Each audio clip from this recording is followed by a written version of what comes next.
What happens when the attention seeker hijacks your birthday? It was my 21st, like the one where you're supposed to finally feel like a grown-up, pop some champagne, dance on tables, maybe cry a little in a club bathroom while your friends hype you up, you know, that kind of legendary birthday. But instead, it turned into the most awkward family drama I never asked for, because my own sister decided that day was her stage and I was just an extra. And honestly, I should have seen it coming. She's done it before, cut her hair short the night before my graduation party, got sick during my sweet 16, even showed up in a white dress to a baby shower that wasn't hers. She doesn't hate me. She just needs to be the main character everywhere she goes. So we're at this rooftop restaurant. My mom went all out, booked this dreamy setup with fairy lights and this cute little cake that had my name written in gold. There were even these Polaroid cameras on the table so people could take pictures and hang them on this board that said 21 and thriving, which was cheesy, but I loved it, and I was genuinely excited. Not for gifts or anything, but just the idea that everyone I loved was there for me. Like this was my moment to be the center of attention for once, just me. And then she walks in, my sister, dragging her boyfriend along like he's part of the package now, which whatever. But instead of even saying happy birthday, she drops this bomb. We have some news, and she goes, we're pregnant and engaged. I swear, I froze mid-bite, fork halfway to my mouth, while everyone around us snapped to attention like the biggest plot twist just hit the screen. Just like that, on my birthday, at my dinner, with my cake right in front of her. Everyone started clapping, and my mom lit up as she was getting a grandchild. My dad went up to the table and started popping champagne. Guests were already asking when she found out and what the due date was, and suddenly I was just a placeholder in my own celebration. I smiled, pretending it was fine, but inside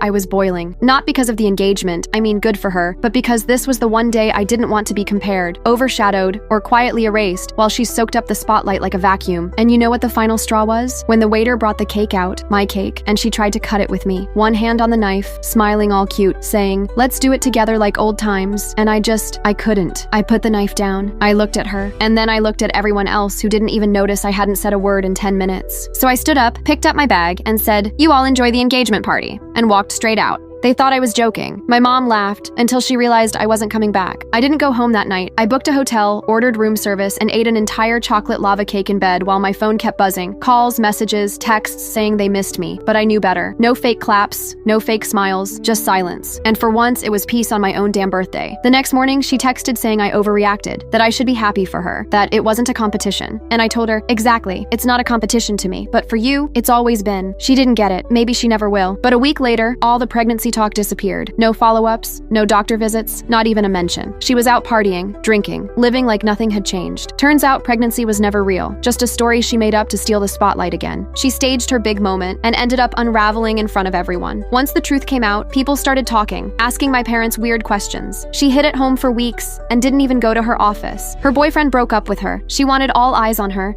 and watched every one of them turn away.